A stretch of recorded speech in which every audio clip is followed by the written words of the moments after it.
Damos aqui cartografias do desejo, uma ideia introduzida no início do Mil Platôs, onde o Deleuze-Guattari propõe uma abordagem cartográfica do desejo, né, dinâmica, convém lembrar, a partir da qual eles vão pensar territórios, desterritorializações, reterritorializações, ou seja, o que consta como um dos princípios do rizoma, dispara uma série a partir da qual a gente pode trabalhar o desejo dentro de uma perspectiva cartográfica. Com isso, a gente construiu quatro ágoras, hoje é a quarta ágora que nós estamos apresentando aqui, e trouxemos o Igor Viana através de indicações que foram feitas, indicações estas, convém dizer, preciosas, para que ele pudesse trabalhar alguma coisa dessa cartografia dentro da perspectiva do direito. E é nessa perspectiva do direito que eu fiquei sabendo que ele tem um livro muito bom sobre direito menor. Vamos tentar pensar isso hoje. Um livro excepcional sobre direito menor, que é uma aposta para dar o fim ao juízo, para acabar com a forma de pensar dogmática e moral que acaba transformando o pensamento numa espécie de juízo da vida, separando pensamento e vida e colocando o pensamento como um juiz. E Deleuze e Guattari querem botar um fim nesse juízo para poder conciliar, isso é uma inspiração que vem de Nietzsche e de Spinoza, pensamento e vida. Ou seja, ao invés de você fazer do seu pensamento um juiz da sua vida, troque esse pensamento judicativo por um pensamento afirmativo e criador. Pensamos nessa ágora trabalhando exatamente esse propósito e convidamos o Igor Viana, que tem um trabalho muito bom sobre direito menor. Eu acho que no final a gente vai ser obrigado a falar de uma filosofia menor também. Tá? E vamos tentar construir esse conceito hoje. Já que agora chegamos ao direito menor, já tem literatura menor, já tem teatro do menor da língua, por que não falar no final de filosofia menor? Está na hora, né? Passo a palavra Uhum. para o Biana, ele vai se apresentar, tá? Para vocês. A palavra é sua. Ah, Belter Ives, obrigado pela introdução. Pois é, o que nos interessa são as minoridades, né? Acho que a gente pode falar um pouco disso hoje. É um prazer estar aqui. Queria agradecer a Beth, né, que intermediou o convite, essa queridona, que é uma inspiração. É sempre uma alegria estar perto dela e contagiado também pelas ideias de Beth. Beth esteve na minha banca de doutorado, que deu origem a esse livro que você disse, Alter Ives, né, por um direito menor. E Beth acaba escrevendo também o prefácio do livro, que é um prefácio lindo, assim, enfim. É, Bom, mas então vamos conversar um pouco sobre essa história também, né? Eu venho de um pouco de entre lugares, assim, Alterives, e a filosofia para mim tem muito a ver com a possibilidade de misturas, né? De pensar as misturas que eu faço ao longo da vida, né? Yuri falava assim de ser zero à esquerda na filosofia com a música. Eu penso assim, como que a filosofia é essa arte de criar na vida, né? Fazer da vida um mapa onde a gente possa ir, né, cartografando, produzindo, construindo. Então a música pode ser um ato filosófico de criação, né, de intervenção nisso que é a vida. E para mim a filosofia me ajuda a pensar esses entre lugares que eu ocupo, assim, de algum modo, né? Minha primeira graduação foi em Direito, e a origem desse trabalho vem dessa graduação. Ao longo desse processo eu encontro com Deleuze e Guattari, me apaixono pela esquizoanálise, faço uma outra graduação em Psicologia. Então eu sou formado em Direito, em Psicologia, e entre isso o teatro atravessa a minha vida também de uma forma muito intensa. Então é um pouco a tese, o encontro, eu diria, do direito, da psicanálise, esquizoanálise, do teatro. A filosofia atravessa como forma de pensar a costura entre esses lugares. E sempre me interessou um pensamento que fosse digno de um pensamento, assim, de um pensamento como Deleuze e Guattari vai dizer, os livros que nos interessam são aqueles que fazem mapa com a vida, né? Então, um pensamento que pudesse fazer mapa com a vida no direito. Isso era muito escasso, assim, porque em geral as filosofias no direito são filosofias talvez de um dentro, ou são filosofias mais hegemônicas, que vão buscar justificar a legitimidade do direito, né? E isso nunca me interessou, eu achava isso um papo furado, assim, acho que desde Walter Benjamin, quando a gente pensa crítica à violência, é impossível pensar a crítica sem sem uma crítica à violência de Estado, né? A fundação do direito, enquanto esse direito monopolizado por um Estado, é a fundação na violência, né? Que legitima o direito enquanto um direito estatal, no limite, é a própria violência, é a violência em si. Então, eu sempre fiquei um pouco às voltas com isso, querendo construir um pensamento digno assim no direito. Eu falo assim, no direito a gente também pode produzir algo interessante. E aí, o encontro com Deleuze e Guattari foi muito importante para isso, porque com Deleuze e Guattari e com a ideia, né, de uma literatura menor, de pensar essas minoridades, foi surgindo um certo estalo de como pensar o direito para além ou aquém desse direito estatal, né? Que é esse direito que monopoliza a violência, que vai dizer daquele que é o único que pode dizer da norma em relação aos outros, né? Então, esse direito, que normalmente é o que a gente pensa quando fala direito, aí você pensa o tribunal, o juiz, a lei escrita. Para mim, nessa tese que eu desenvolvi, que virou esse livro, é apenas um dos modos de se falar do direito. Um modo hegemônico, um modo que a gente está acostumado a falar dele. Mas é um modo muito perigoso porque ele não nos deixa ver ou invisibiliza outros modos de acontecimento do direito que estão, para mim, tá a todo momento acontecendo, que são esses modos menores de acontecimento do direito. Ou seja, que são esses modos como no cotidiano nós a todo momento estamos agenciando algo do direito na nossa vida Uhum, necessariamente só nesse campo de lidar com uma lei escrita, formal, mas com a própria materialidade, a disposição como a gente coloca a nossa mesa, onde a gente está sentado, como a gente desloca pelo espaço, como a gente constrói a nossa casa. Isso diz de determinados nomos, modos de habitar um espaço. Isso, para mim, tem a ver com o que eu estou chamando de direito menor. Esse direito que a gente faz e constrói no cotidiano, enquanto modos de habitar um espaço. E aí, nesse sentido, eu vou desenvolvendo muito no primeiro capítulo da tese, agora livro, essa ideia do direito matéria. O direito, ele é matéria. Ele não é algo para além da matéria. Se existe direito, ele existe porque ele é material, ele se faz através de corpos, né?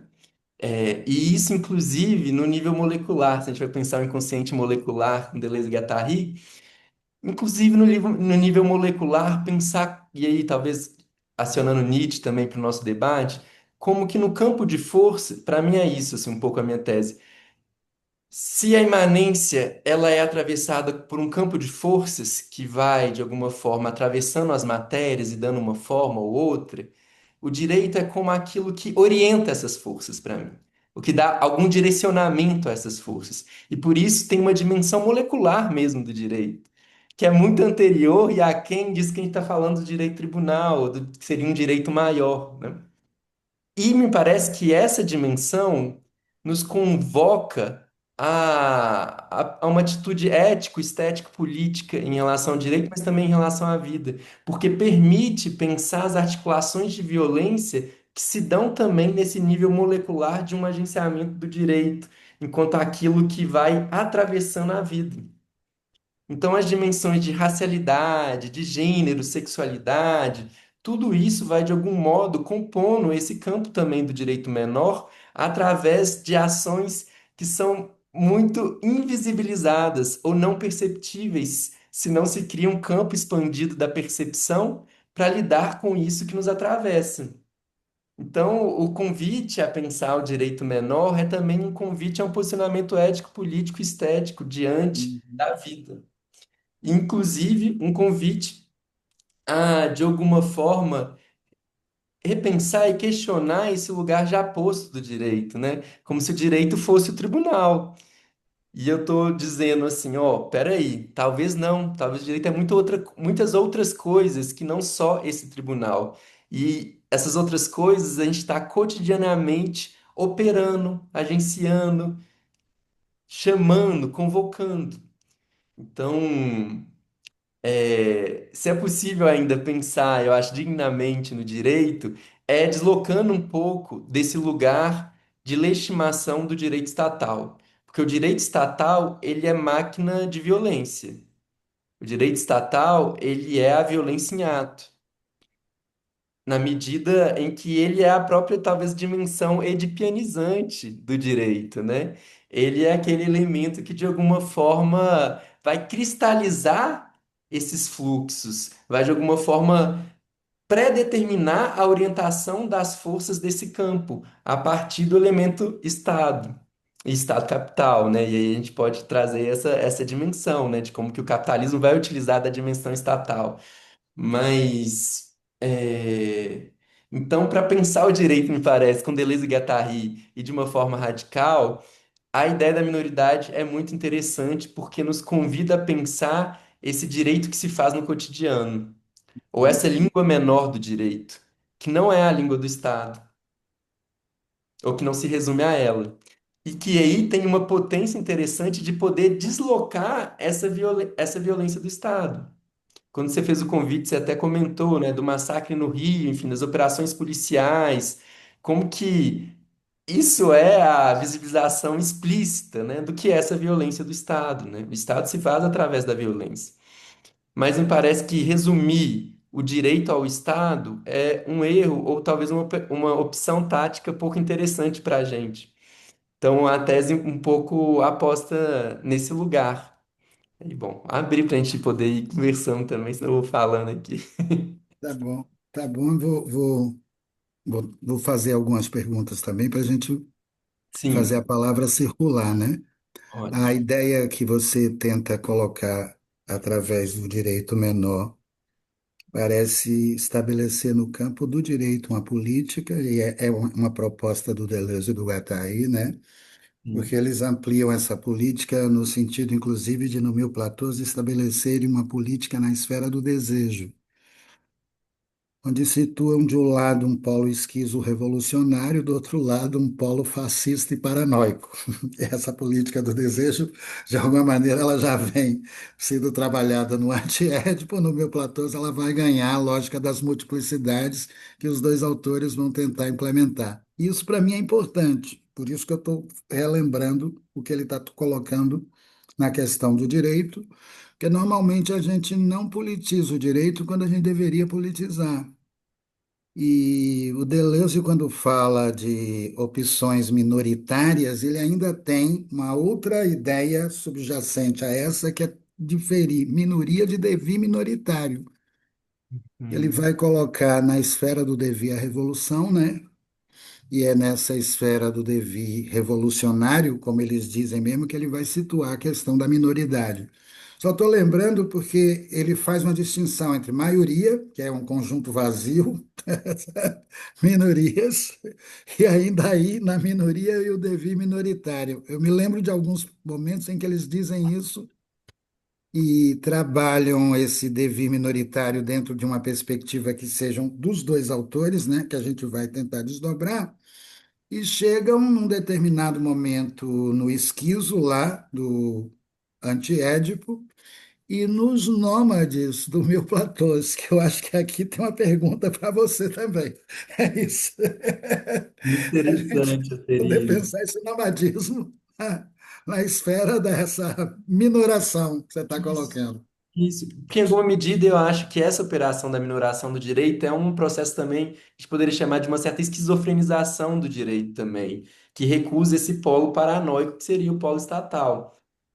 Mas, ao mesmo tempo, eu achei interessante quando você fala disso, né, de recuperar essa dimensão política do direito, de politizar o direito, porque isso é algo talvez pouco debatido, mesmo no campo das esquerdas. Eu acho que tem uma certa ideia hegemônica, mesmo nas esquerdas, de que a luta por direitos é uma luta em si revolucionária, ou uma luta que vai, de alguma forma, gerar o progresso, ou algum deslocamento.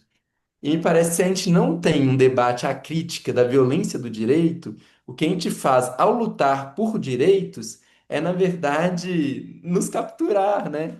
Nos capturar nessa máquina estatal que é a máquina da violência. Então, esse debate, eu acho que é um debate muito importante e ainda que eu acho que a gente capenga assim, no campo da esquerda em fazê-lo, como se lutar por direitos fosse em si uma luta minoritária. muitas das vezes não, assim, lutar por direitos acaba sendo um reforço na dimensão hegemônica e majoritária do poder, direito enquanto Estado, da dimensão edípica da vida, e não da dimensão esquizo, né? Então, pensar um direito nômade, talvez também nesse sentido, vai nessa direção, né? Como esquizofrenizar esses modos de vida, esquizofrenizar inclusive esses modos de luta e de existência, que não necessariamente precisariam mendigar a existência através da figura monopolizante de um Estado, né? Igor, isso é uma questão importante no meu platôs, né? São dois Uhum. platôs gigantes, um de aparelho de captura, como é que o Estado tenta capturar a máquina de guerra, e a máquina de guerra situada na exterioridade radical, alguma coisa que está sempre escapando às duas cabeças de Estado, às duas formações estatais, a mágico-religiosa e a jurídica. E em Deleuze e Guattari, me parece que essa é a configuração política que eles colocam acontecendo no Mil Platôs, né? Que vocês deveriam ler que o Deleuze não tem uma concepção individualista do desejo, isso é bom. O desejo investe imediatamente o campo social, e é na forma como ele investe o campo social que a gente vai situar a posição do sujeito dentro do campo social. E Guattari chega a falar de sujeitos sujeitados, grupos sujeitos sujeitados, grupos sujeitos revolucionários. Isso talvez a gente ainda precise colocar com uma evidência maior, porque nós ainda temos uma concepção de desejo reduzida à instância representativa. E os dois autores estão colocando o desejo dentro de uma concepção cartográfica territorial e de desterritorialização. Eles fazem uma diferença entre desterritorialização relativa, quando você passa de um território a outro, e eles colocam a desterritorialização absoluta, onde a reterritorialização vai se dar pela via da criação. E é muito bom, né? Vão surgindo os personagens conceituais, as figuras estéticas. Fernando Pessoa é convocado aqui nessa criação conceitual maravilhosa. Isso é o que eles falam lá no que é a filosofia, a ideia do Deleuze de que pensar é criar, e não apenas constatar e representar o que já está dado. Porque quando você pensa e constata o que já está dado, não lhe resta outra possibilidade senão reproduzir o que já está dado e ao dado se conformar. E o Deleuze vai dizer que o pensamento só acontece quando a gente cria, e é criando que a gente inventa possibilidades de linhas de fuga em relação ao presente e possibilidades de criar modos de vida revolucionários, havendo o perigo desse modo de vida ser destrutivo, né?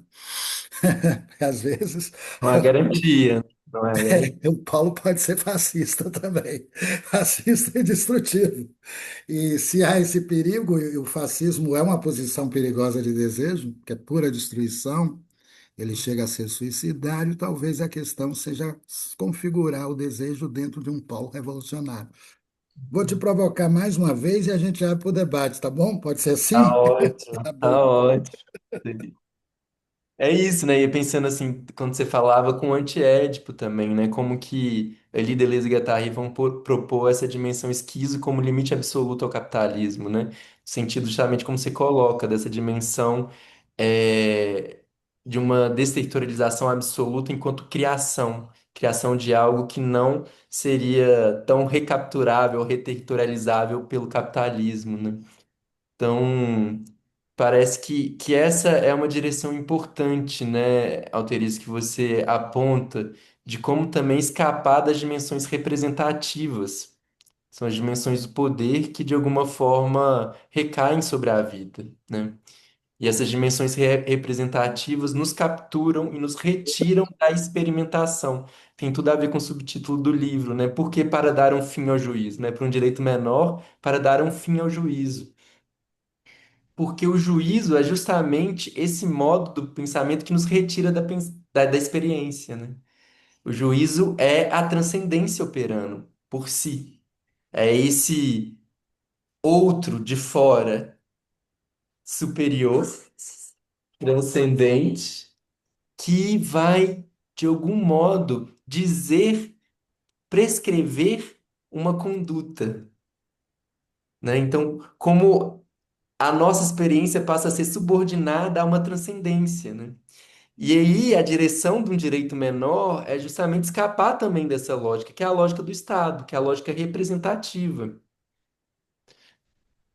para caminharmos em direção a uma lógica da imanência e da experimentação, da vida como experimentação e do direito como experimentação nesse sentido, porque eu busco recuperar esse sentido que também é originário de alguma forma do direito, que é a ideia do nomos, né? O nomos como ocupar um espaço, né?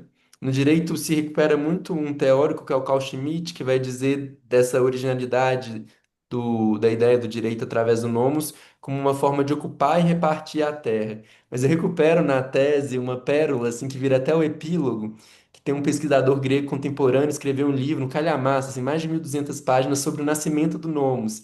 E ele vai dizer que o Schmitt estava errado, que na verdade o sentido originário do nomos não era sobre repartição da terra, mas sobre as repartições que se davam em festas. E como que nas festas se dividia o vinho, a carne, e isso era o nomos. E para mim isso é muito rico e maravilhoso, assim, como que o direito tem a ver com a festa, né? Algo que parece tão contraditório, mas que ao mesmo tempo é tão radical recuperar esse sentido, o direito como festa, ou como modo de habitar uma festa, né? Que a gente vai dividir o vinho, vai dividir a carne, vai dividir essa comida, vai dividir esses corpos, né? Então tem uma forma de partilha e de habitar o mundo que tem muito a ver com isso, né? Assim, que eu tô aqui tentando chamar de um direito menor, muito em diálogo com Deleuze e Guattari, mas acho que é por aí. Bacana. E uma última questão aqui para a gente abrir para o debate é o seguinte: lá no Kafka por uma literatura menor, um dos pontos que os dois autores colocam é que nas ditas literaturas menor não existe separação entre o privado e o público, no sentido de que eles desenvolvem, como Kafka desenvolveu, a ideia de que tudo é político e seja necessário trabalhar a partir daí uma micropolítica, até mesmo nas relações ditas privadas. Ou seja, Igor Alterives, fala. coincidentemente eu também tenho direito e psicologia, e uma das coisas interessantes de Locke é que quando ele explica sobre a propriedade, no final, na última coisa que ele escreve, no último parágrafo, ele fala assim: se fosse possível. A propriedade sequer é possível. Ele coloca isso no texto e passa desapercebido da maioria das pessoas. Isso é que é interessante pensar nisso. Eu adorei a partilha, ao invés de particularizar. Maravilhoso. Mas vamos Muda tudo, muda tudo. antes de puxar para essa ronda aí, colocar o político no privado, o privado no político, é exatamente uma maneira de você romper com essa participação de vida Isso. privada de um lado, de vida pública e politizada de um lado, do outro lado, porque em Deleuze e Guattari, Davi, tudo é política. E esse Havendo, é o inclusive, interesse da clínica, né, e Alterive? esse é o interesse da clínica, é isso aí. Porque, Isso. assim, como pensar a clínica se não nesse lugar, né? Se eu vou fazer clínica particular, clínica do privado, qual que é o sentido disso, né? Inclusive, invisibilizar o que necessariamente vai aparecer na clínica, que é o político, né? É o político. Isso. É esse espaço do político e um espaço muito privilegiado, porque a gente vai poder pensar o político na dimensão do inconsciente, né? E como que é também na dimensão do inconsciente que essas lógicas de captura, de poder, paranoicas, vão se reproduzindo e produzindo, né? Então a radicalidade e a dimensão revolucionária da clínica tem a ver com isso que você está apontando e que Deleuze e Guattari vão apontar lá no Kafka para uma literatura menor, né? Essa radicalidade do político, né? Que recusa essa distinção público-privado, como se o privado não fosse político, né? Enfim, como atravessar transversalmente com essa dimensão política e pensar na radicalidade da micropolítica, como você aponta, né? Eu acho que é por aí mesmo. A forma como você configurou já deixou um campo aberto para a gente iniciar um debate bom aqui, tá? E eu creio que essa ideia de pensar devires minoritários e ampliar a política para sair da clínica individual, centrada nos fantasmas individuais do indivíduo, né? É uma forma de alienar esse indivíduo do campo social no qual ele vive. E o Deleuze e o Guattari querem exatamente reinjetar a política à clínica para sair dessa dicotomia público e privado. E você respondeu muito bem. Acho isso mesmo. A política deve comparecer nas relações interpessoais, o Kafka mostrou isso. De repente você acorda e está sendo condenado por alguém que não sabe o crime que você cometeu e o processo se desencadeia passando pelas cenas as mais absurdas. Leiam o processo, tá, né? Leiam o processo e leiam também Gregor Samsa fugindo daquela família terrível. Tá? Eles teve que devir inseto para poder escapar da tirania do papai Sansa. Leia também, vocês vão entender o que é uma política numa instância privada. E essa novela é a Metamorfose. No momento em que vocês lerem a Metamorfose, vocês vão entender que é tudo política. E papai Sansa não é moleza, né? Só sobrou para Gregor Sansa o recurso de devir inseto. E ele escapa de alguma maneira daquela atmosfera terrível. Isso é Kafka. Maravilhosamente bem escrita essa novela, se chama A Metamorfose, onde a questão da política aparece na família. Vamos botar isso em cena aqui. Viu? Muito obrigado. Eu estou abrindo para vocês perguntarem. Brilhante apresentação do Igor Viana. Vamos fazer agora a segunda parte acontecer na forma de um debate. Valeu.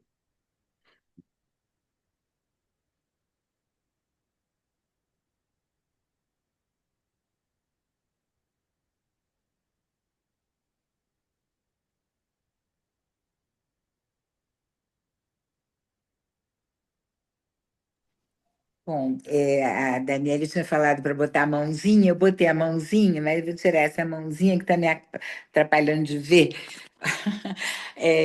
Eu queria lembrar perguntando, propondo. Assim, essa questão da espacialidade, né? E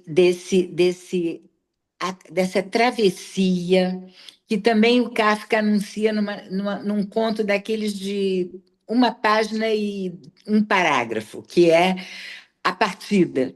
Né? Quando ele fala que ele está acordando, sente que precisa viajar, pede ao empregado que sele o cavalo, e o empregado não faz nada disso, porque, afinal de contas, não sabia que ele ia viajar. E pergunta a ele: mas o senhor vai mesmo viajar? Ele diz: sim, mas o senhor vai para onde? Ele disse: não sei. Ele disse: mas como o senhor vai viajar sem meta? Ele fala: minha meta é fora daqui.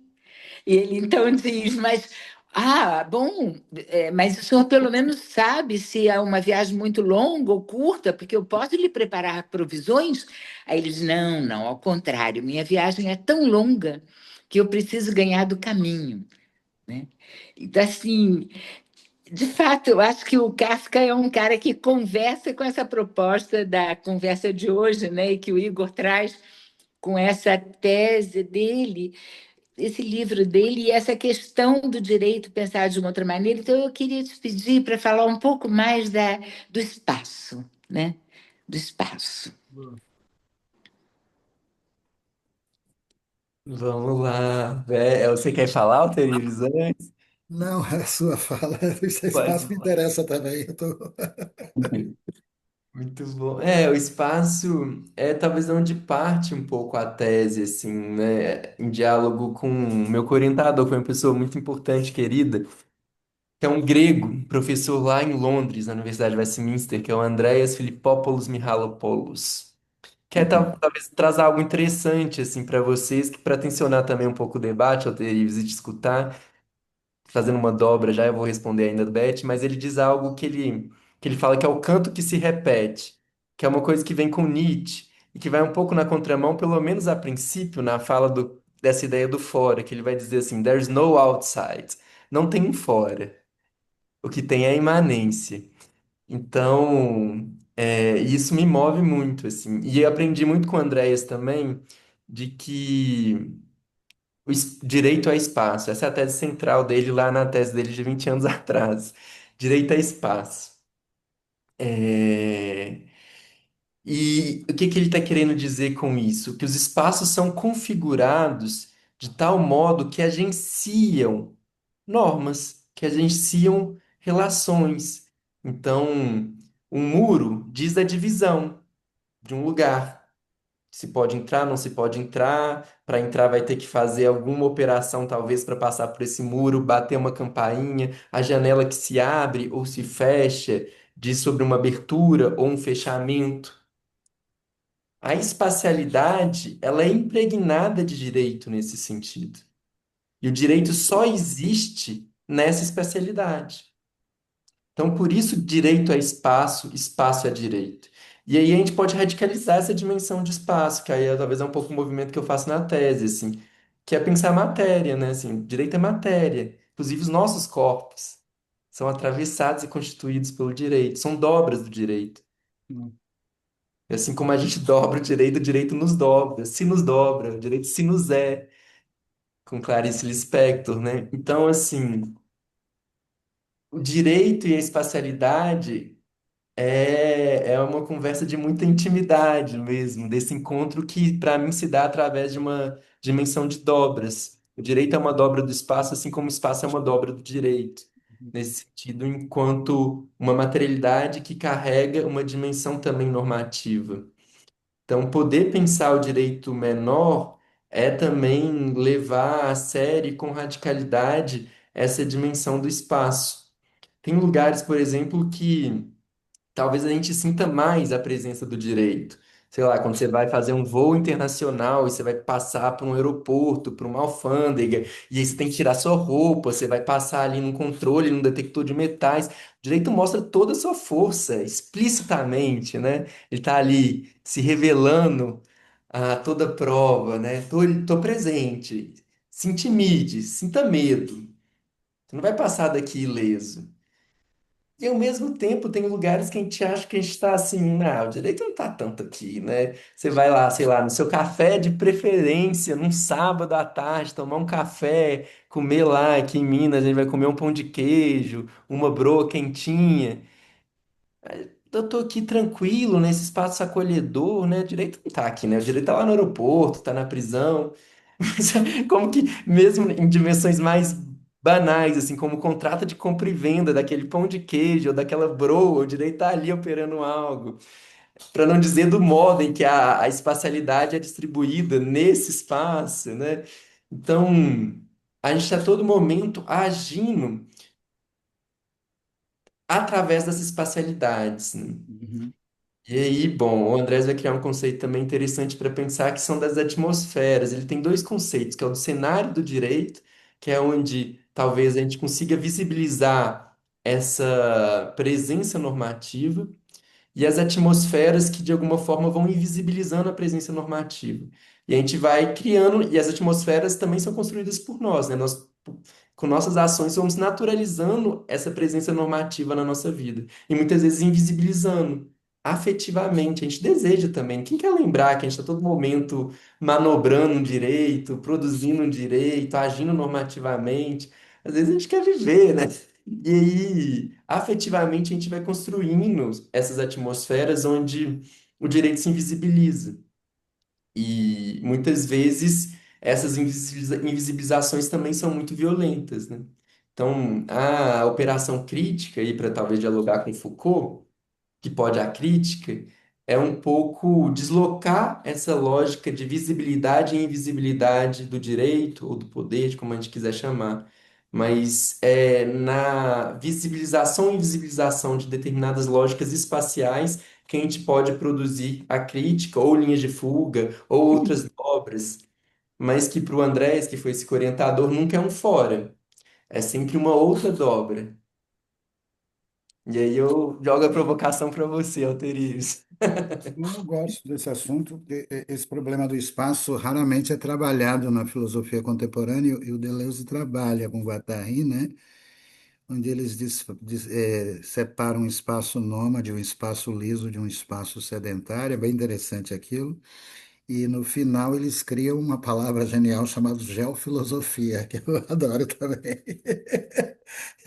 E nessa geofilosofia, eles procuram diferir uma filosofia que se territorializa na forma Estado de uma filosofia nômade, né, cuja territorialização se dá sobre a própria Terra, dentro da configuração espacial de um espaço liso, que eles vão chamar de espaço nômade, que é por onde, inclusive, eles vão situar a máquina de guerra, dizendo que a máquina de guerra não tem como finalidade a guerra, mas conquistar esses espaços nômades. E esses espaços nômades vão crescendo no meu platô de tal forma que o Deleuze começa a falar de nomadizações de espaços urbanos. É para ser para o Igor também, talvez ele seja um nômade da cidade. Enquanto nômade na cidade, ele não se move para não espantar os deveres. É isso.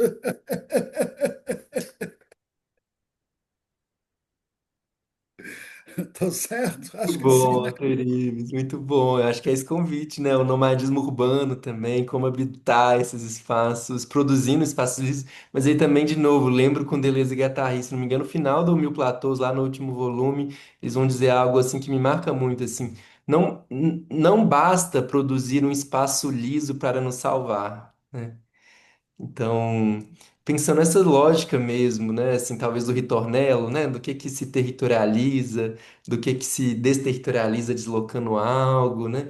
Então, mas pensando nessas relações, né, que a todo momento a gente está também convocando direito, produzindo uma atmosfera, para dizer com o Andrés, ou algum nível de territorialização, mas às vezes é tão sufocante a territorialização que aí tem que deslocar, produzir algo, um espaço liso, um outro respiro, né? Mas muito interessante mesmo, assim. O Deleuze não se movia, ele dizia que era para não espantar os deveres. Ele não Ele, gostava ele de separa, viajar, né? ele separa nomadismo de migração. Esse é o migrante, vai de um lugar a outro. O nômade se desterritorializa sem sair do lugar. Encontrou uma boa saída, né? Isso, Não isso. deseja de. Porque Guattari era o que viajava, né? Ia pro Já Brasil, viajava. Japão, apaixonado. Deleuze não gostava muito de sair, né, do seu lugar. Não dessa forma, né? Das viagens. As viagens deles eram outras, né? Esse nomadismo. Isso.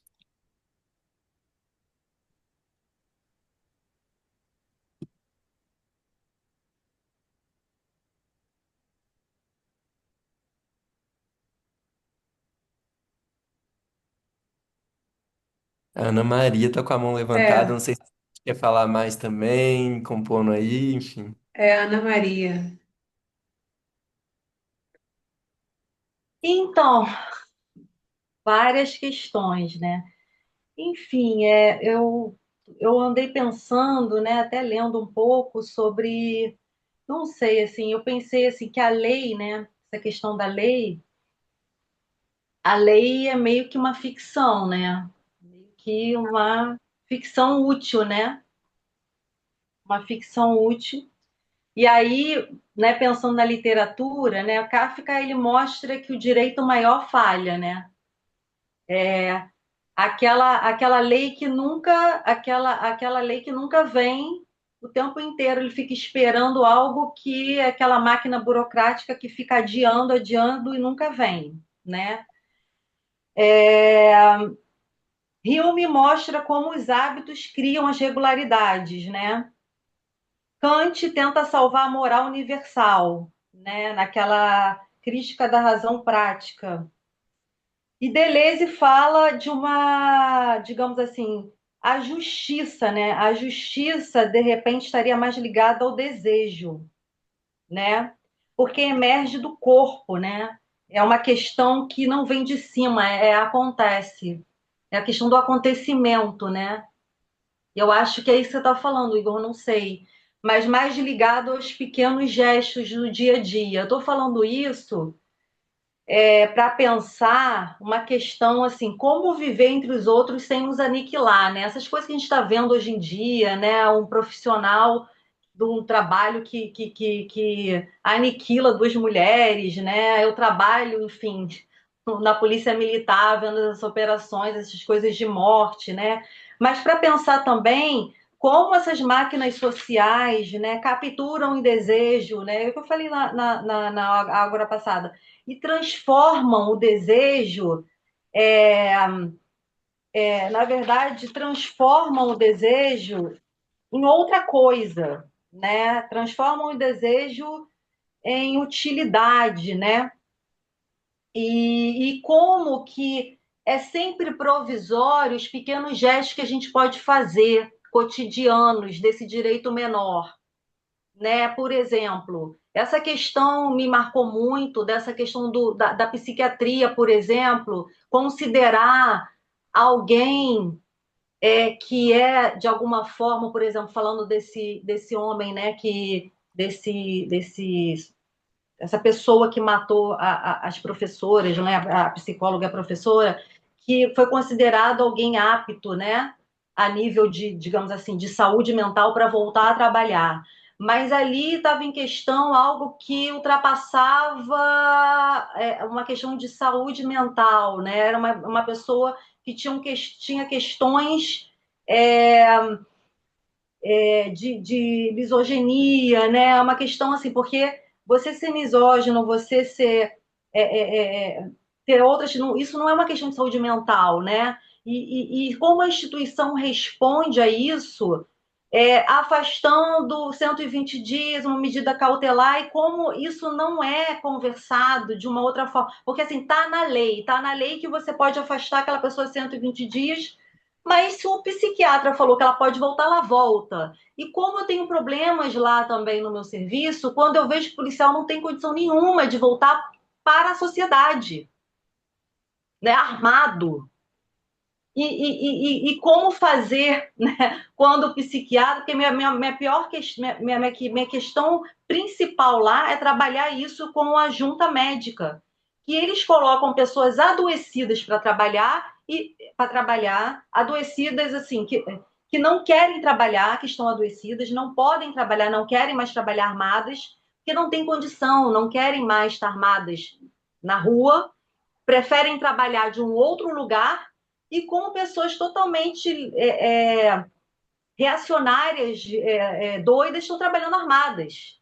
E o psiquiatra não, ele está ali para botar a pessoa para trabalhar, porque na verdade o Estado está preocupado com produtividade, com botar a máquina para funcionar, né? E como pequenos movimentos, como você questionar isso dentro dessa instituição e fazer um projeto, digamos assim, como a gente está fazendo lá, para pegar essa junta e fazer uma junta de fato em que o psiquiatra não tenha esse poder tão grande, né? Em que você faça uma junta intersetorial, em que tenha psicólogo atuando de fato, né? Uma assistência social, em que inclusive o policial possa participar mais atuante, né, dessa decisão do trabalho. Como esse direito menor, não sei, estou te perguntando, seria isso, pequenos gestos, né, pequenas é, é, é, fissuras mesmo no dia a dia que você pode transformar essa questão dessa lei, porque está na lei, porque quando eu vou conversar na junta,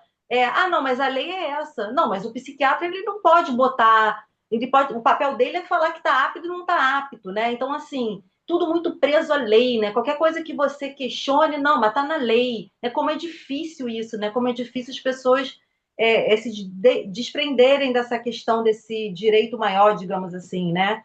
E é isso, eu acho que a justiça, né, pensando em Deleuze, está mais no desejo, na questão do acontecimento mesmo, justiça como pequenos gestos que você faz no dia a dia, assim, né? Enfim. Muito interessante, Ana. Muito interessante mesmo, assim, né?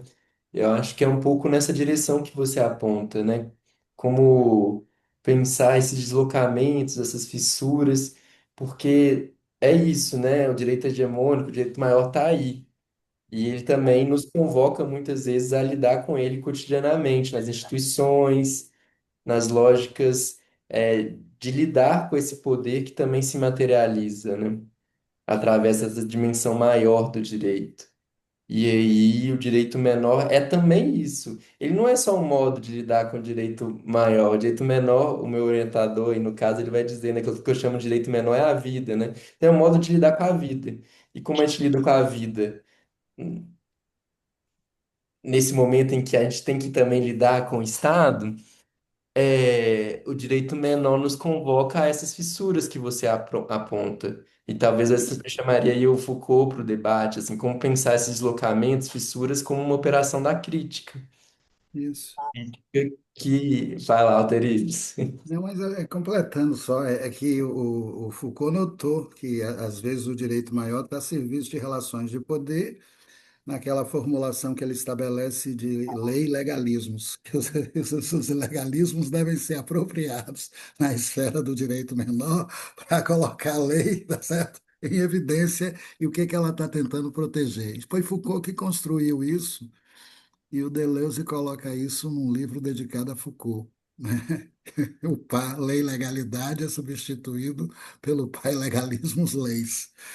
As leis estão sempre a serviço de certos ilegalismos, cabendo o direito menor colocar isso em evidência, Isso, visibilizar isso, exatamente. É isso. visibilizar isso. Muito legal, Terives. E aí, Ana, pensando justamente nesse sentido, né? O direito não só como a lei, mas a própria questão que você falou da psiquiatria, aí, né? Como que a institucionalização da psiquiatria é um modo também de institucionalização desse direito, né? Desse direito hegemônico, separador, que separa o sujeito da experiência, né? E no caso da psiquiatria, separa razão e loucura, né? Como se a loucura não nos habitasse e não pudesse habitar, né? É a fundação do sujeito moderno. Foucault vai discutir isso, né? Quando ele pensa a história da loucura. Então, é também pensando esses outros modos do direito aparecer, como através do modo psiquiátrico, né? Que é essa lógica de poder que incide sobre a vida através de uma lógica transcendente. E aí é o que você falou. Eu até evitei falar sobre justiça na tese, Ana, porque acho que eu habitei muito tempo ali em torno da faculdade de Direito e as pessoas falavam de justiça para qualquer coisa. E eu falei, gente, o que que é isso? Acho que não dá, é um conceito muito difícil de ser pensado, mas eu acho que se a gente quer pensá-lo, é muito também a partir de onde você coloca a justiça como esse lugar de acontecimento do desejo, né? Não da experiência da transcendência, mas da experimentação da vida na sua imanência. E aí talvez a justiça tenha mais a ver com esse campo mesmo. Mas é isso. A Juju coloca um comentário aqui, ó. Me arriscando muito no conceituar, pensei agora no fora da lei e como ele funciona no direito menor. Interessante, Juju. Me lembrou um pouco que eu recupero também na tese o Elliot Sica. Ele me ajuda também a pensar essas experiências ambientais. Ele tem algo do fora da lei, ou seja marginal, seja herói, né? Que é um dos trabalhos do Elliot Sica, um artista plástico brasileiro muito interessante. E como pensar o fora da lei. Isso que é interessante. Talvez a gente possa discutir isso, essa dimensão do fora. Talvez queria escutar o Alter Ives, Beth também, se quiser falar. O que que é esse fora, né? O que que seria Exato. um fora da lei? Um fora da dimensão do direito maior? Talvez em alguma medida assim a gente possa pensar. É possível pensar um fora do nomos? Não sei, assim, em que medida a gente está a todo momento também habitando alguma lei, né? E criando alguma lei. Então, fora do quê, né? Eu acho que isso que é interessante pensar em referência ao que a gente está fazendo esse fora. Porque talvez não exista um fora absoluto, né? É, Eu queria escutar vocês também. essa é a grande questão, né? Que o antiédipo é atravessado por ela. O capitalismo não para de se contradizer para tentar dizer que não há nada fora do capital. Ele só não captura o esquizo. O esquizo está sempre escapando. Não se sabe o que fazer com o esquizo. Aí transforma o esquizo em trapo autista. Ele não entra no jogo. Ou ele entra pelo duplo vínculo, né? Sei lá, entra de alguma maneira ali. E o capitalismo não para de estender as fronteiras, estender as fronteiras, estender as fronteiras. Não, não existe nada fora. E o esquizo está pulando a cerca, está passando o limite. e A mostrar. lógica do direito é muito parecida quando ela fala de lacunas. E até para isso, ela tenta criar um não fora, como, por exemplo, um crime famélico ou uma legítima defesa. Quando a gente sabe que isso, no mais pura abstração, seria contra a lei. Mas ainda assim, o tempo inteiro o direito usa a própria noção de dignidade humana para se defender. E a gente tem que lembrar também, através de Agamben, que é possível utilizar esses mesmos conceitos para matar, para destruir. Né? O conceito de dignidade ele foi utilizado como a vida não digna de ser vivida pelo nazismo para eliminar quem dependia, quem estava numa cama, quem tinha problemas mentais, uma série, sempre com a desculpa de limpeza. Limpeza do quê? Limpeza dessa lei. Aquilo que quem não tem responsabilidade não pode viver. Como se alguém tivesse responsabilidade. Ou como se a responsabilidade fosse possível fora da própria coletividade. Sabe? E etc, etc, etc. O Agamben, ele aponta um monte de contradições. Aliás, não há nada fora dessas contradições no capitalismo, né? Só há contradições.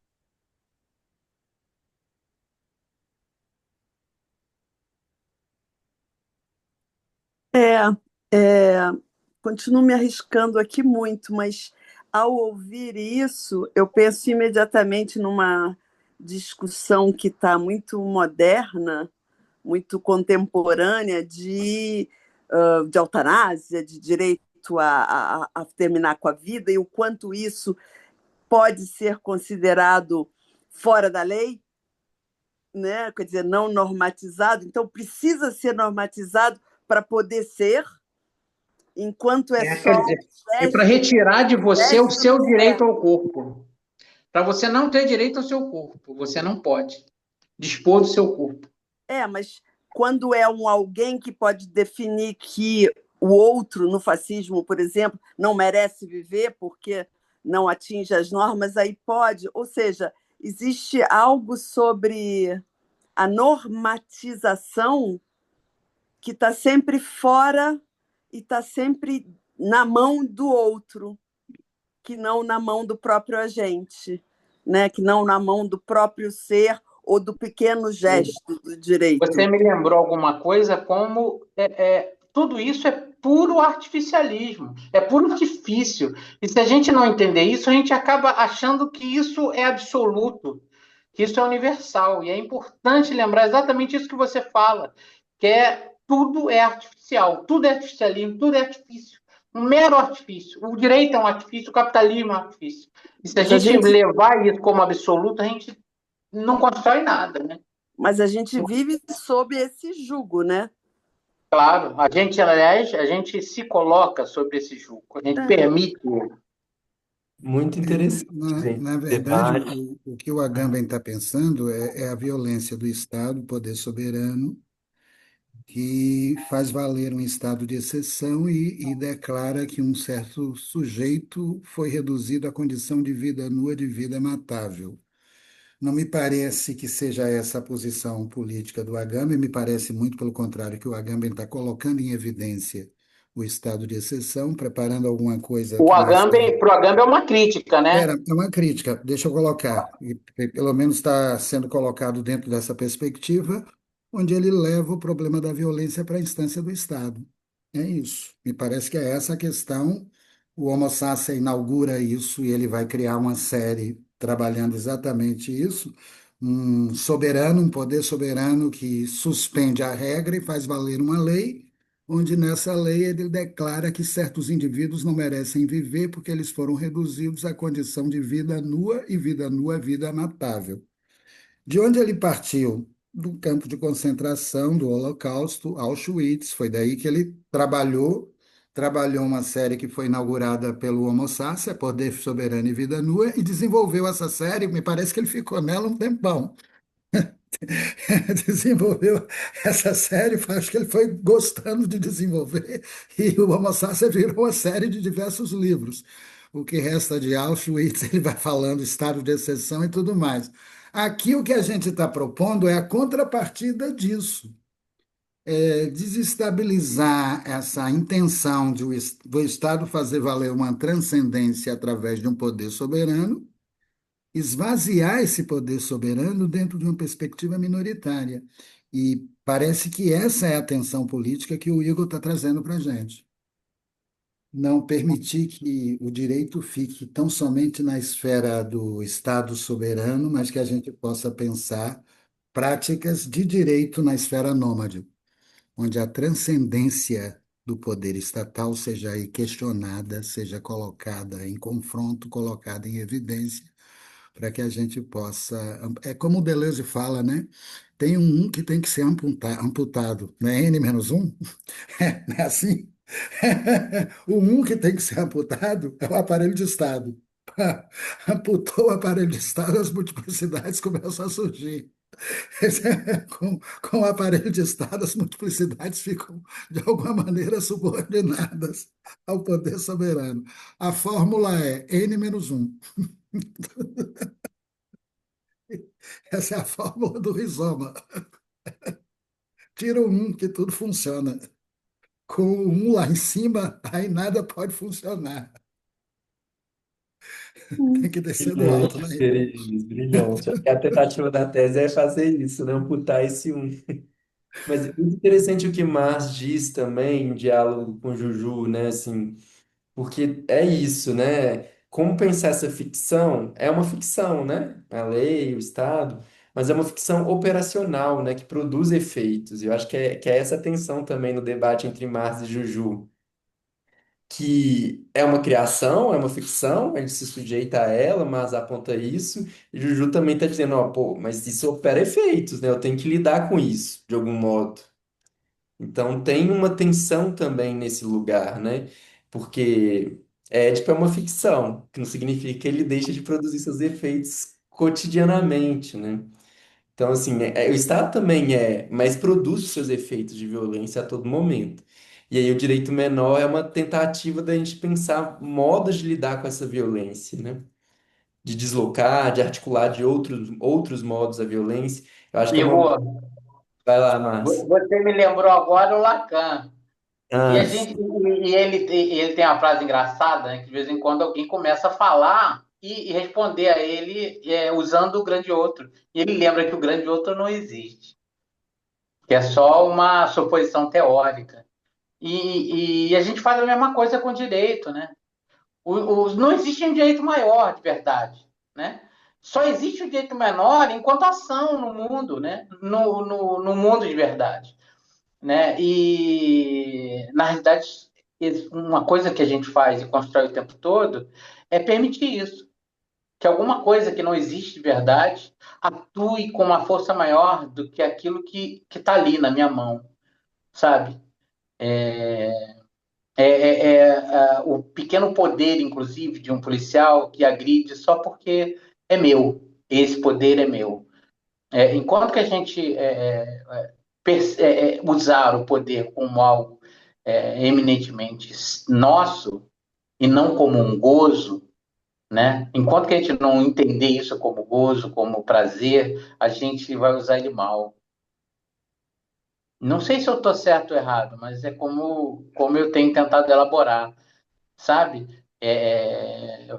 Me bate muito essa coisa da violência, por exemplo, contra a mulher, né? E a quantidade de impotência que é necessário sentir para agredir alguém que você ama, ou que você poderia amar.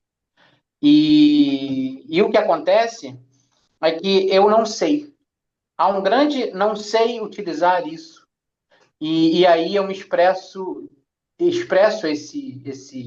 essa força como qualquer coisa que não é gozo, como qualquer coisa na qual o outro é alguma coisa que me incomoda, ao invés de alguma coisa que me soma, sabe? E para isso a gente precisa de um certo exercício, né? Amar é um aprendizado, né? Enquanto que a gente não entende que precisa aprender a amar, a gente não consegue aprender a amar. A gente vai tocando a coisa como se fosse algo instintivo. Ah, é tão bonitinho, o cachorrinho é bonitinho, e aí eu vou gostando porque é bonito, porque é alguma coisa, não. Amar é um aprendizado. E a ética é um aprendizado. E tudo isso são aprendizados. Enquanto que eu não percebo, isso não está construído em mim, sabe? A mesma coisa com o uso do poder. Enquanto que eu não entendo que é algo que eu desfruto, eu não consigo entender ele como gozo, como alguma coisa no qual eu posso usar também. E aí eu fico tolhendo ele e tolhendo esse poder nos outros e numa rivalidade infinita com todo mundo, com o mundo, com o outro, com o fora, com qualquer coisa que me incomode, né? Porque alguma coisa que quer interagir me incomoda, porque eu não sei como interagir, ou não aprendi a interagir, ou não me dispus a interagir. Qualquer coisa assim, sabe? É algo a pensar ainda. Isso é pura elaboração, tá? Ele ri porque não é filho seu, né?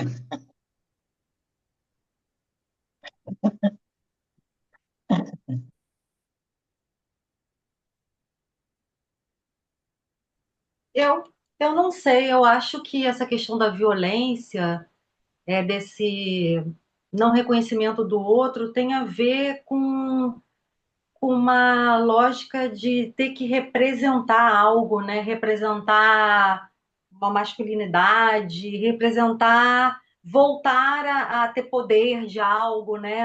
Reafirmar alguma coisa, né? Alguma forma, né?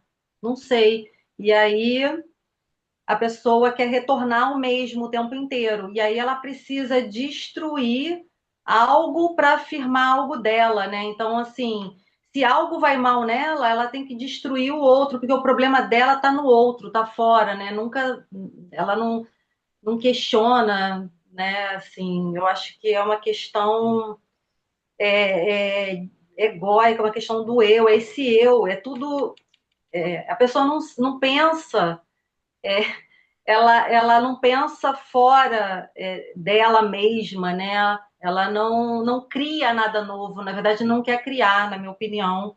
E é interessante, até pegando a Sueli Ronick, que ela fala, né, que o Estado e o capitalismo esmagam a capacidade vibrátil de você perceber o intolerável. Então, essa vida tão agitada de TikTok, de o tempo inteiro você está produzindo, você nem percebe mais o intolerável, né? Aquilo que você não está mais aguentando, você não perdeu a sensibilidade, a possibilidade de sentir as coisas, né? E como isso é ruim, né? Você não se afeta mais com a morte do outro, né? Isso é muito perigoso, né?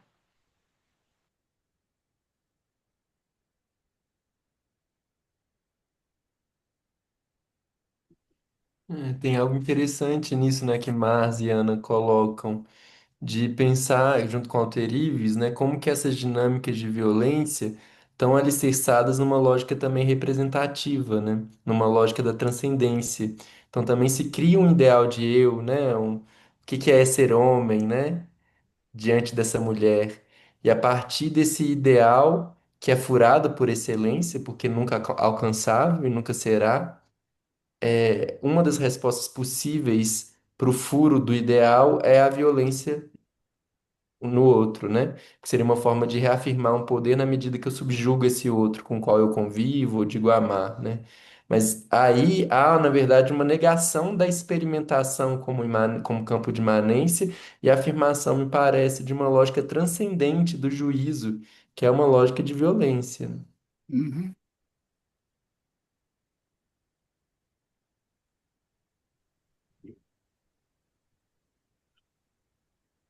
É uma lógica de violência, com certeza.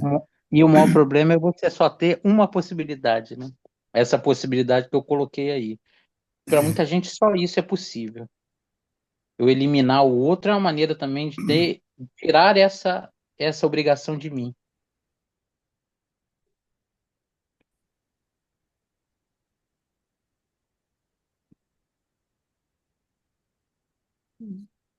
Então, eu fiquei pensando nisso tudo aqui, né, que eu ouvi, aí vou me arriscar aqui de compartilhar o pensamento, porque eu acho que aí, em tudo que a gente está falando, né, é, entra muito lugar da natureza humana, do ódio, da raiva, da ira, porque a gente vai vivendo no nosso cotidiano e tudo que traz esses sentimentos é que a gente quer introduzir uma lei, né? E esse excesso de lei acaba engessando o ser humano. E aí eu fiquei pensando no que ela falou do fora da lei, por exemplo, não pode dirigir de chinelo, né? Quem dirige de chinelo é um fora da lei. E essas coisas do cotidiano, que pequenas leis começam a cercear a nossa liberdade de agir, será que o Estado, nisso, ele acaba não ganhando mais força, né? Então, aconteceu um problema com alguém e, por causa disso, fizeram uma lei que não pode dirigir de chinelo. É só um exemplo, né? Mas o que eu estou refletindo aqui é esse excesso de lei que às vezes coloca pessoas comuns em pontos pequenos como fora da lei, tudo motivado por esse ódio, por essa ira, por essa vontade que a gente tem de mostrar que a gente tem a verdade absoluta, né? Vendo algumas leis, você vê que elas querem introduzir uma forma de pensamento, uma forma de vida e dizer que aquela forma de vida ali é correta. Só dividir esse pensamento.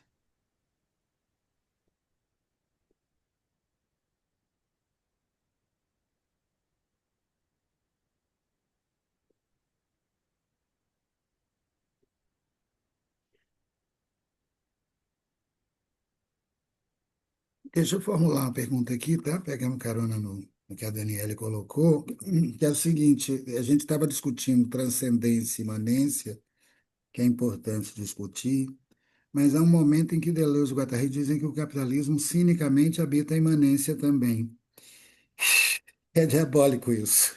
Eles dizem, dizem, dizem, diferenciando o capitalismo da máquina despótica, que existe uma imanência do capitalismo que a gente tem que colocar em evidência para poder tensionar uma linha de fuga revolucionária, né?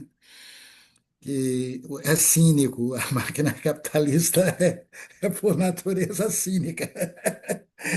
Mas ela opera na imanência pela via da captura, onde a máquina desejante está funcionando, ela bota o capital para funcionar no lugar. Isso. E essa é a tensão maior do livro, né? Me parece que quando eles assumem isso, eles vão, agora a gente tem que pular a fronteira e levar o capitalismo à sua própria contradição.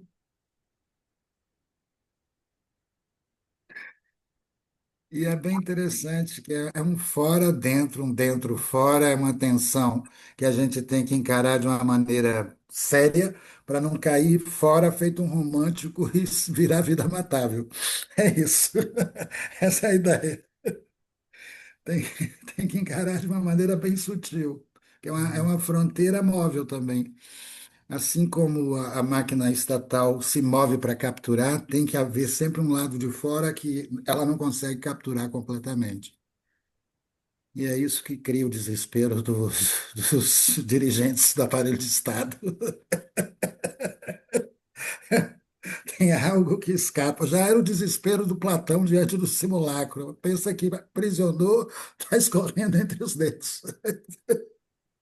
Eu fui dando 10 definições, agora eu te peguei. Escorre pelos dedos, e aí fica no doido, Platão. O Platão já tinha visto também essa capacidade plástica que a vida tem de escapar do modelo. Já tinha E a notado sobre perspicácia da máquina capitalista é um pouco recapturar, inclusive, isso que escapa, né? Assim, isso. então, se Exatamente. como esse lugar também no qual a gente participa, né? E deseja Deseja. esse Isso. lugar, né? Isso é muito traiçoeiro mesmo e nos coloca de uma forma implicada, né? Então, me parece que aí também entra o lugar importante da clínica, né?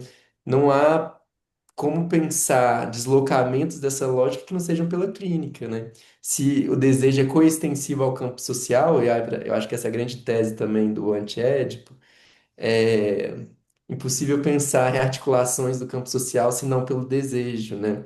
E pensar o desejo clinicamente, cartografar o desejo, é um modo revolucionário de conseguir aos poucos deslocando ou perceber possibilidades de deslocamentos desse desejo que já está de alguma forma apropriado por uma axiomática do capital, né? Por uma axiomática cínica que volta o desejo contra ele mesmo, né?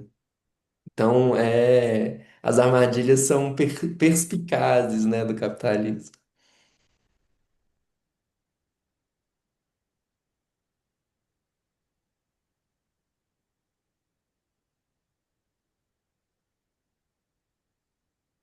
E aí, talvez o pensamento da tese foi também uma certa clínica do direito nesse sentido, né? Como perceber nisso que a gente chama de direito outras possibilidades, né? Outros deslocamentos.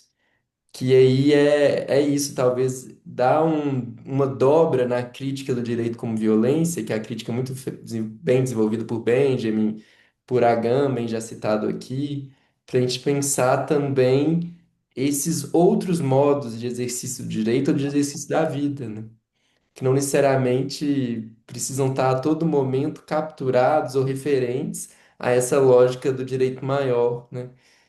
Então, se a gente amputa um pouco isso, ou desloca um pouco essa lógica, o que que pode aparecer de outros modos, né, de exercício do direito?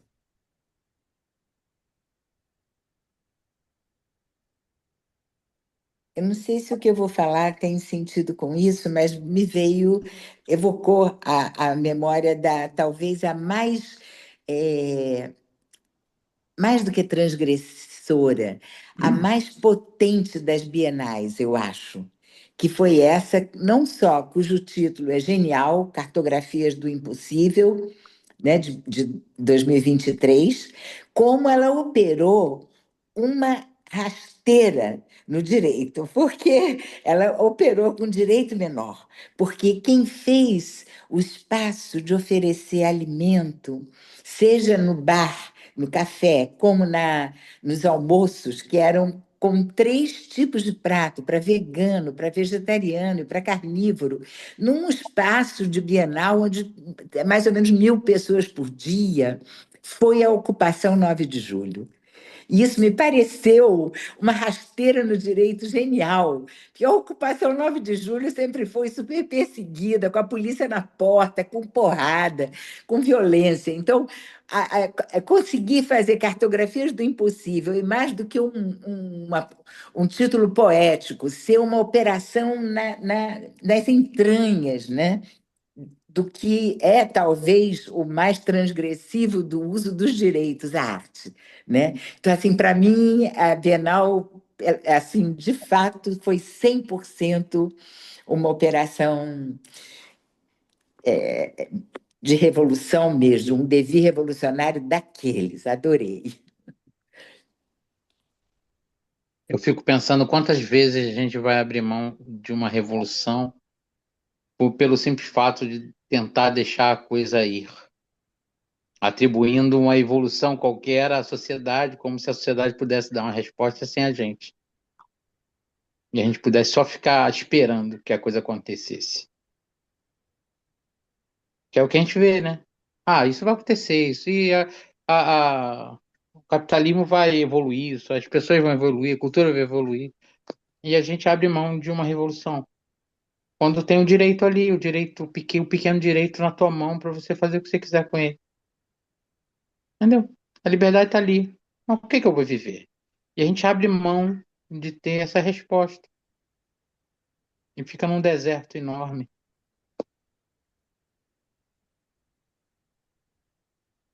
Uma vez meu filho perguntou para mim: pai, você conhece todo mundo? Eu falei: não, filho. Mas eu falo com todo mundo. Mesmo que a pessoa não responda, eu falo. Porque para mim é interessante, eu gosto, né? Eu não vou deixar de viver o meu gozo cotidianamente porque alguém me olha com uma cara feia. Não tô nem aí, entendeu? Eu me lembro do meu condomínio aqui, né? Eu moro na Barra, você imagina a quantidade de bolsonarista que tem nessa porcaria aqui. E é uma loucura, eu vejo as pessoas se agredindo na rua, e quando eu cheguei aqui não era diferente, são 10 condôminos, ninguém falava com ninguém, porque tinha sempre uma discussão, uma briga. E eu passei a falar com todo mundo. Até as pessoas que olhavam assim, cara feia, sabe? Entrava no elevador e eu falava bom dia, a pessoa tá ali a meio metro de mim e, tipo, eu virava o rosto. Depois de alguns anos, aliás, minha esposa me cutucando, para com isso. A pessoa fala comigo, me mostra a foto dos netos e curte. Por quê? Porque eu não vou me dar por vencido, porra. Entendeu? Não é ela que vai modificar. Eu sei que é pequena, é uma besteira, né? Eu faço aqui, por exemplo, uma campanha de doação, que para eles é ridículo, né? Pô, pegar e eu monto aqui na garagem cadeira de roda, um monte de outras coisas assim, e levo lá para São Gonçalo, né? Que acabaram os SUS praticamente de lá, na época do Bolsonaro, agora está voltando, e não tinha remédio, tinha nada, e eu faço isso, você imagina a bagunça que fica. E eles reclamam pra caramba, mas ao mesmo tempo, de vez em quando eu vou lá embaixo, tem uma bolsa lá, junto, que eles deixaram, que alguém deixou, que algum vizinho colocou. Entendeu? E a gente vai minando essa coisa da separatividade, da particularização. Entendeu? Se você não partilha, não tem gozo, cara.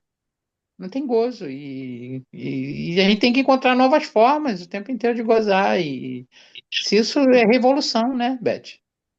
Então, Márcio, deu um pouco, não entendi. Quem é que está falando? Eu não sei porque não aparece seu É o rosto. Davi, Sou eu, é porque eu tô está botando eu Márcio. tô num ambiente aberto aqui. Ah, tá. E, tá. Tá. Agora eu achei, eu fiquei um pouco confusa, porque eu achei que você deu um exemplo do oposto do que você estava defendendo. Então eu não entendi muito bem. Assim, entendi que você estava falando em quando é que a gente vai fazer a grande revolução. E aí você trouxe os pequenos movimentos de micro mudança. Eu não É porque entendi. só existe isso, Beth. Ou a Não, gente modifica o nosso cotidiano, por exemplo, é engraçado, né? Eu venho de uma família indiana e a gente costuma fazer a nossa comida. Eu deixa levava, eu... eu levava comida para várias pessoas no meu trabalho. E minha mãe sabia, se eu estou levando a comida, todo mundo que estiver comigo vai comer. E era engraçadíssimo isso, né? E minha esposa desistiu também de me fazer, por exemplo, um sanduíche ou qualquer coisa que eu faço, que eu levo minha comida orgânica. Eu levo vários, eu levo para quem estiver comigo. Entendeu? Se a gente não colocar o outro, não considerar o outro em qualquer movimento que a gente faça, a gente vai acabar fazendo assim. Eu já vi lugares, por exemplo, que as pessoas não falam entre si, né? Em função de não, cada qual no seu pedaço. E acaba não vivendo num mundo que é múltiplo, sabe? Eu É, entendi tem perfeitamente. Eu pensei que você tanta estava potência. defendendo o oposto. Quando você Não, começou a falar, eu não tinha entendido. Eu tinha entendido que você estava pensando a revolução de pegar em armas, entendeu? Eu estava pensando que você estava até falando pode, assim. mas até pode. Mas Para esconder as armas, não para isso. sobre esse assunto, eu queria perguntar agora ao Igor, que tem uma coisa que é interessante que consta lá no que é a filosofia, onde o Deleuze trabalha a noção de revolução pela via do devir. E é genial aquilo, que é exatamente, não é mudar o mundo, é entrar em devir, porque se você muda o mundo e conserva o seu eu, você produz um mundo pior do que aquele que você mudou. Tem gente que quer mudar o mundo para manter o capricho egóico.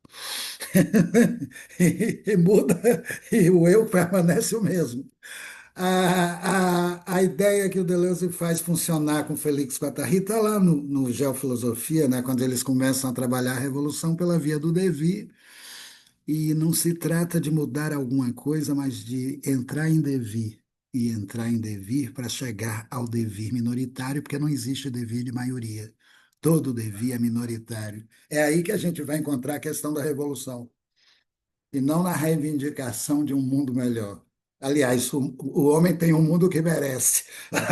É por isso que fica o tempo inteiro projetando no mundo os defeitos que o mundo não contempla do ego dele. Por aí. Isso eu queria que você falasse, porque essa noção de devir é genial.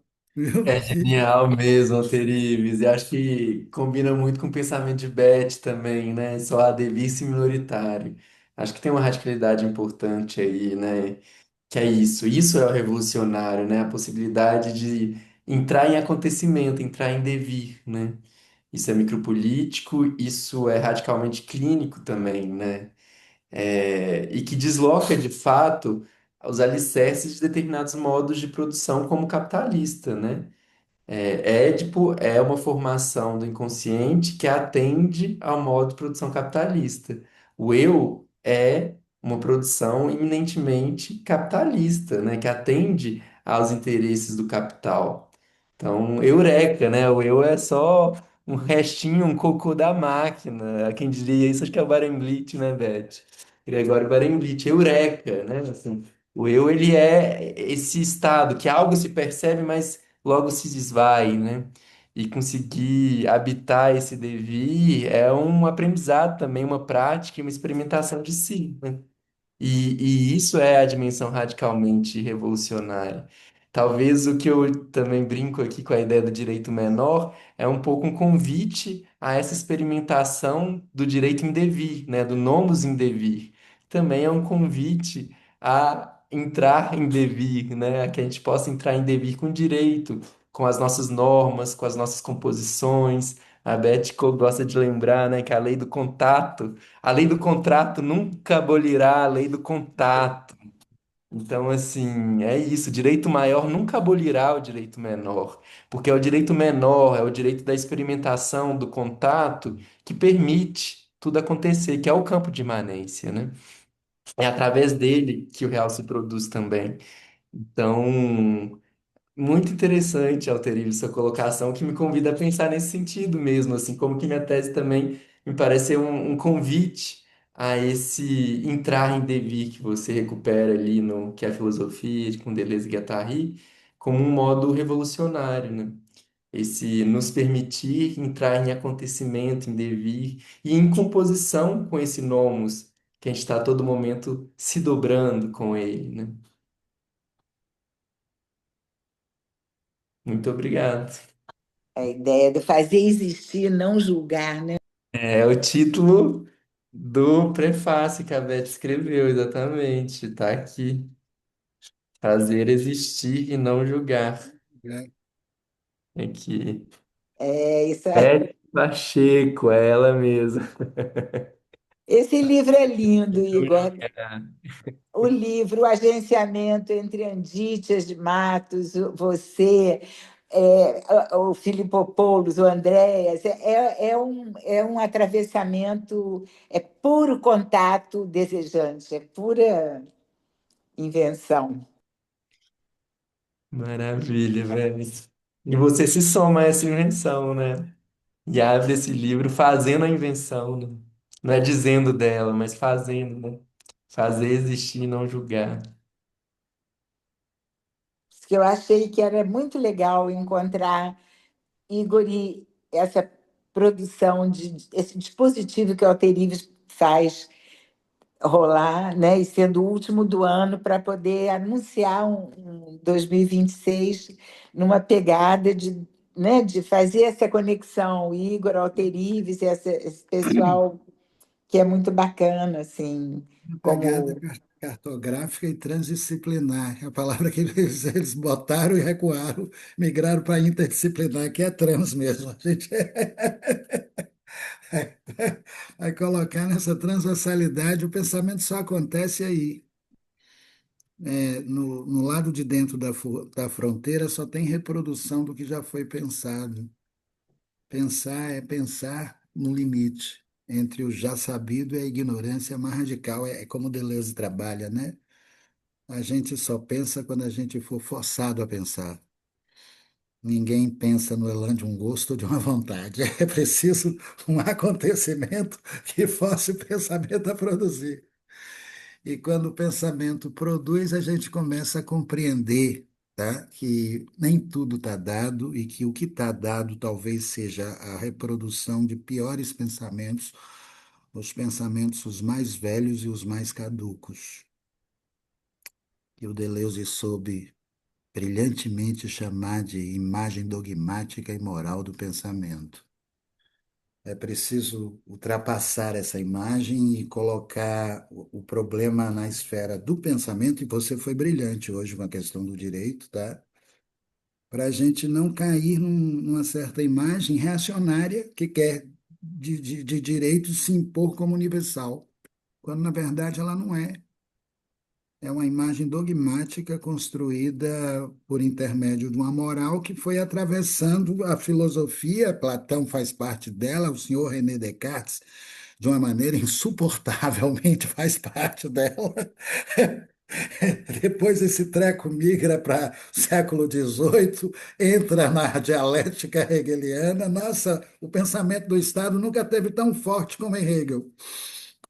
Nunca teve tão forte como em Hegel, e a gente foi encontrando, amigo, os nômades na história, e coisa que o Deleuze foi capaz de marcar em cada momento. Foi encontrando na Grécia Antiga alguma coisa de Epicuro, dos estoicos, depois foi encontrando Spinoza no caminho, mais tarde o furacão chamado Nietzsche.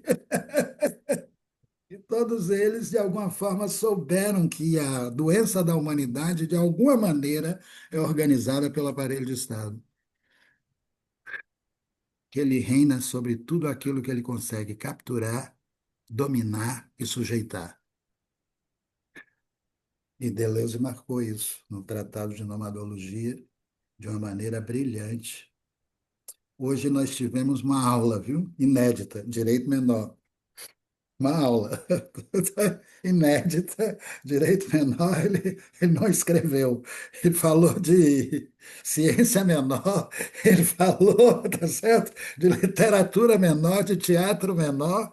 Hoje o Igor trouxe o direito menor para nós. Uma aula mesmo, é um capítulo à parte da série dos menores. Meus parabéns, brilhante sua exposição.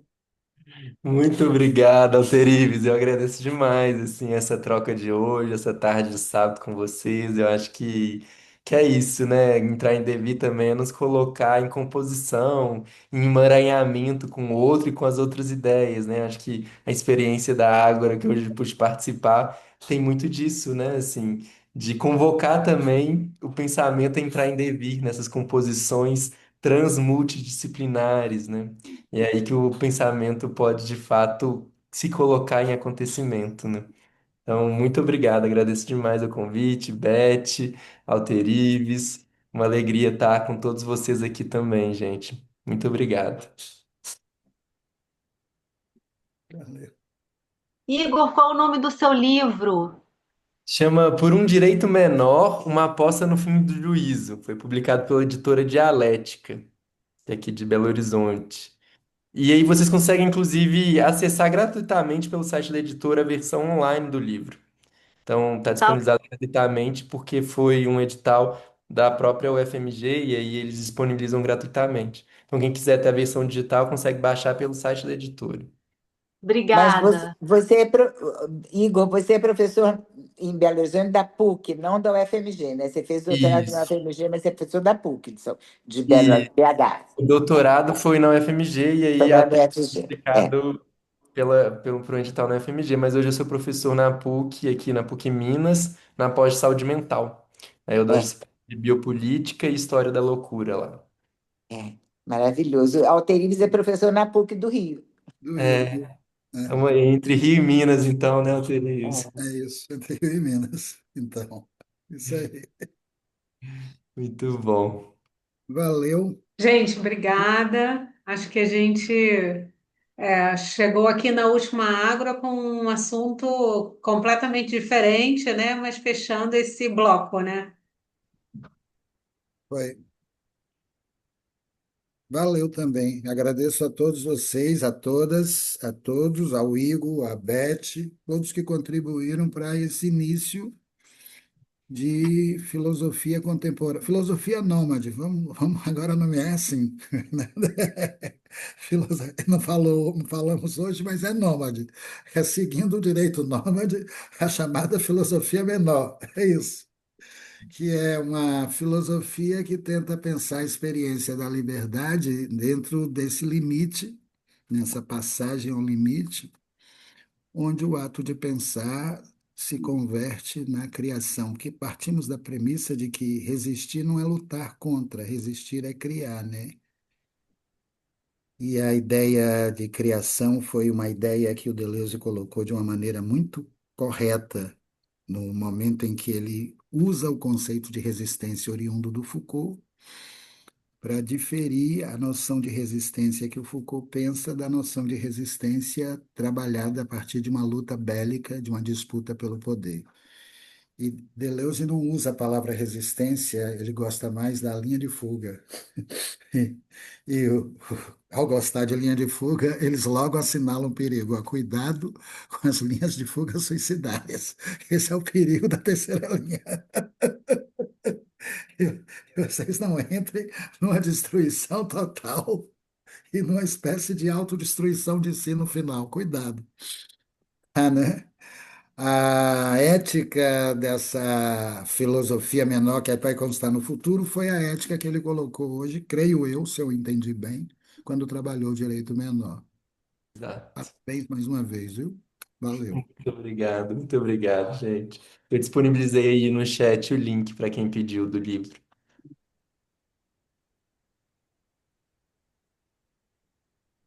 Tá Valeu, então. certo. Obrigada, gente. Boa tarde. Eu vou disponibilizar também no WhatsApp o link do curso de ética do professor Alterives, para vocês darem uma olhada, vale a pena, tá muito bom. Maravilha. Obrigado. Obrigada, gente. Boa tarde. Boa tarde. Obrigada, beijo, tchau. Beijo. Tchau, tchau.